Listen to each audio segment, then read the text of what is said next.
Welcome to the Sell It Like Isaac podcast. If you can't sell it like Isaac. Isaac can sell anything, even his mama. But he loves his mama.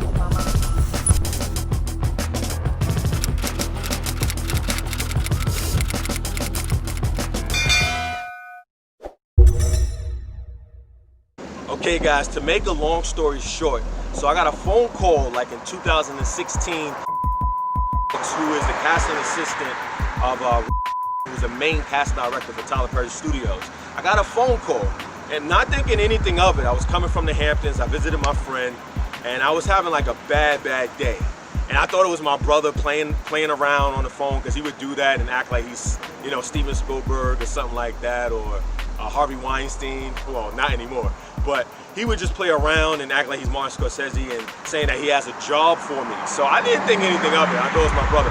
But so what so happened was, it was works for Tyler Perry Studios. I got the phone call to audition for the #1 show on the OWN network. You guys know what it is. I'm not gonna say it. So if you know Tyler Perry, if you know the OWN network, you know what show I'm talking about. I was up for the lead role. I was like ecstatic. It was amazing. I mean, this is my hero. I'm like, wow, how did this happen? How did he get my headshot? How did he get my resume? Did my father send him my headshot on my resume? Because my father would do that, which is amazing. You know, he really believes in me. And he would just do that randomly to Oprah, to anybody he could, you know, get his hands on. Any address he get his hands on, he'll send my stuff. So I got that phone call. They were like, yo, we want to see you in a week. All right, so, okay. They think that I was still in Florida. At the time, I was living in New York, but I went to college in Florida, so I still had a Florida number. So they didn't know. So the auditions was held in Miami, right? So it was held in Miami, and I'm not saying I'm in New York City. I'm like, yo, next week you want to see me in Miami? I'll be there, right? So I was like, yo, let me hold something. Let me get like $600 to get this plane ticket. I go to Miami. Actually, I go to my parents' house in Sebring, Florida. Drive like 7 hours to Miami to audition for. So, you know, I'm nailing it in an audition room. Like first take, boom. Let me see that again, boom. I'm killing it, right? I'm killing it in the audition room. So they were like, all right, we see you for this particular character. Let me give you these sides, and I want you to audition for this other character, which is not gonna say the name, but it was for. It was like a jail role. That's all I'll say. It's a jail role. He was the lead actor on the #1 show on the OWN network, right? So I'm doing it, doing my sides, you know, memorizing, doing what I gotta do. I go up there, looking to the, you know, the side of the camera, looking at my casting assistant who's reading the lines. I crush it. I nailed it. I blow them away, and they can't believe it. They're like, yo, this is the guy. This guy has to see Tyler Perry, right? So I do that. So I go back home, feeling real good about myself. Then I'm off to New York, right? So I'm back home in New York City. Now they told me that they'll take about maybe 2 to 3 weeks to let me know if I actually booked the role. They'll let me know if I booked the role or not. You know what I'm saying? So that was cool. Coming from a big studio, Tyler Perry Studios, they'll let me know. So I waited 2-3 weeks, no phone call. 2 months later, I get a phone call. And they were like, yo, Tyler Perry wants to see you. We got the plane tickets right here. We'll send it to your email. We'll pick you up in one of our vans, and it'll take you straight to the studio. So I'm ecstatic right now. I called one of my mentors who's an acting coach, and I'm like, yo, I got to get these lines down packed. I want to make sure I do my thing. I want to be as prepared as I possibly can. I knew those lines in and out.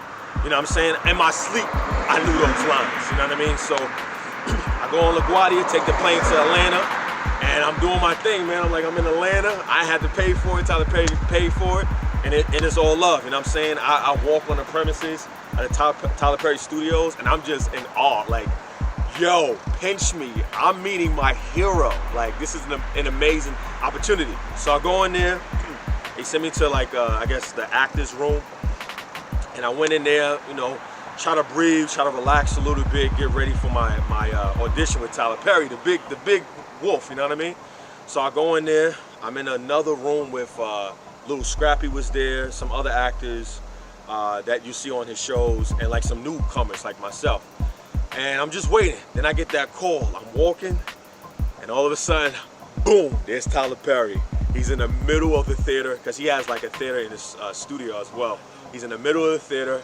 He says hi, and I'm like, oh my God, I know you, bro. Like, I love you. You know what I'm saying? So I go there, I sit down, I'm reading the lines with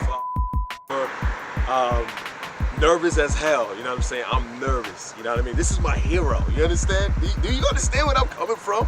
Do you understand where I'm coming from? This is my hero. Rookie mistake number one. Before I even say my lines, I actually tell Tyler Perry, yo, I'm going to walk in this scene, because my mentor at the time told me if he would play this character, he would walk into the scene.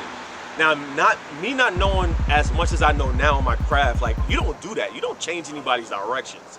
But I thought it was the proper thing to do to get, validation, to make sure I'm doing the right thing. So that was rookie mistake number one that turned off Tyler Perry, because I'm basically not following his directions.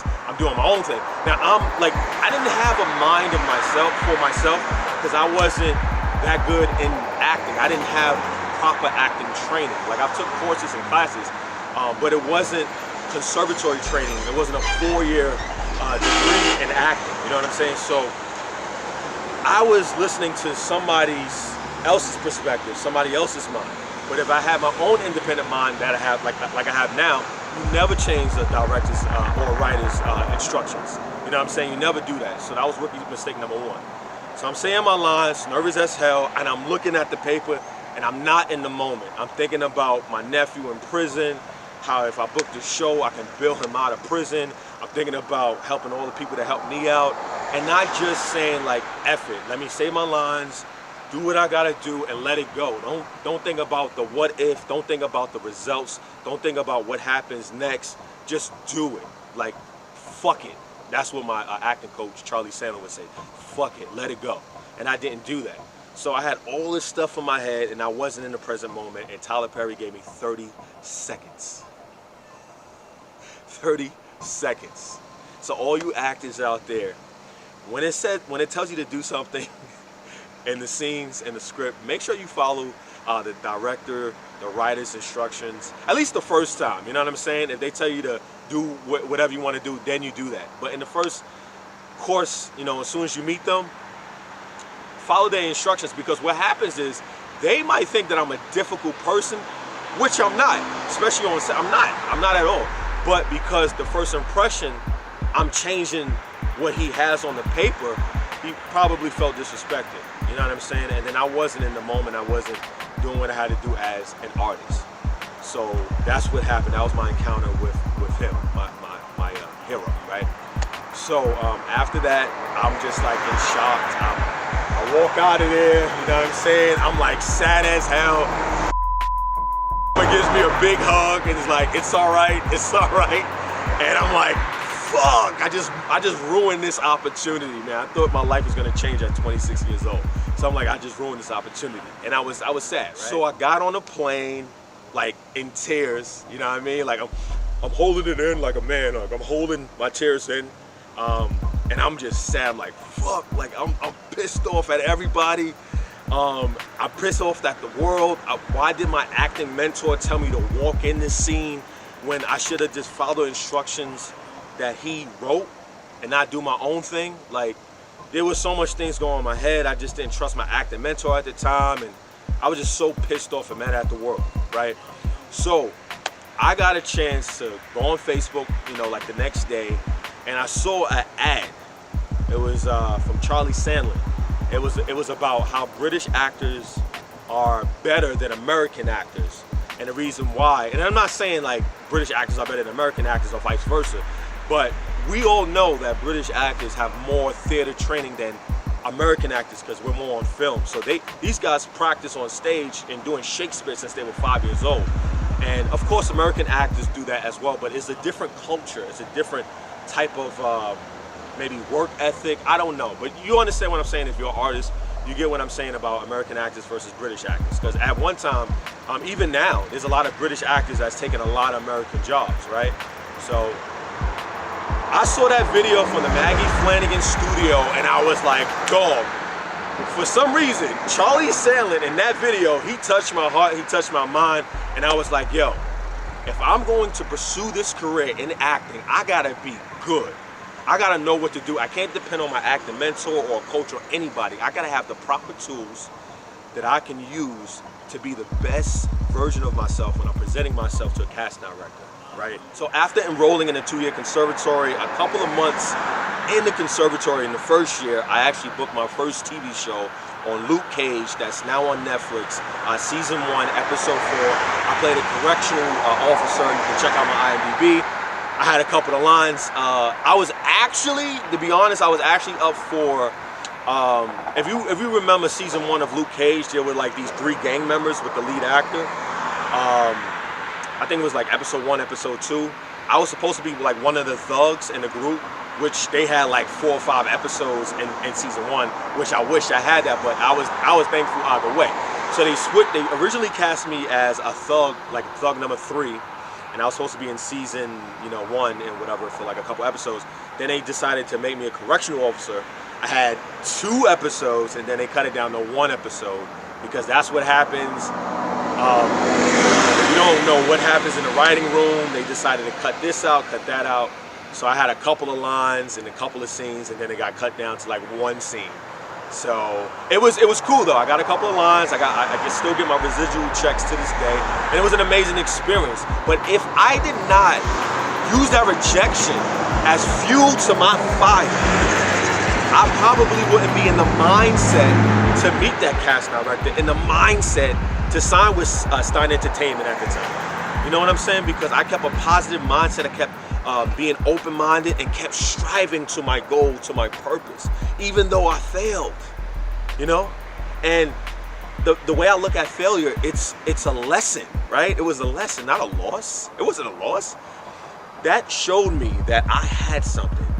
You got Tyler Perry, my hero, use his money, his production money, to send me to his studio. He saw something in me that I didn't see in myself. But I see it in myself now after doing a 2 year of training, being in independent films and more theater projects than before. So like I see it now. And one day I will work for him, you know what I'm saying? Whether I have to make a ton of money and hire him as a director or actor, I will work for Tyler Perry, you know what I'm saying? But I'm letting it go, you know what I'm saying? At the same time, I'm letting it go. Because when you chase after something, you don't get it. You just gotta be the best version of yourself. You gotta be so prepared, so when that opportunity comes, it's yours, you know what I'm saying? So it's great, but I'm so happy that he rejected me, because he told me a valuable lesson, man. Like, don't switch up your lines, don't change the directions. Just be prepared, like actually get trained. And that's what a lot of actors, when they get in this business, they just wanna be Kim Kardashian or be famous, and they don't realize it's a craft, it's an art form. And if you're not willing to do the work, then you shouldn't be in this business, because it's a long business. It's a lot of work. Let me tell you, it's a lot of work for one page of a script or a play. There's beats and there's actions and there's so many different intricacies and all that stuff you have to prepare before you actually say your line. Like, for example, Anthony Hopkins reads his script 250 times. 250 times before he does any character work. Think about that dedication. So I just want to say that it was a blessing, and I'm so happy that I met Tyler Perry, and I will meet him again one day, you know what I'm saying? But I'm letting it go. I'm not going to push it, I'm letting it go. If we meet, we meet. If not, it's okay too. I'm just gonna do my thing. I'm gonna be the best actor I can be, and I'll be in Atlanta next year, taking over the hot Black Hollywood, as they call it. Thank you for listening to the Sell It Like Isaac podcast. It was a pleasure. For more weekly podcast episodes, please subscribe to our channel. Peace and love. And don't forget, you are a star, so sell like it.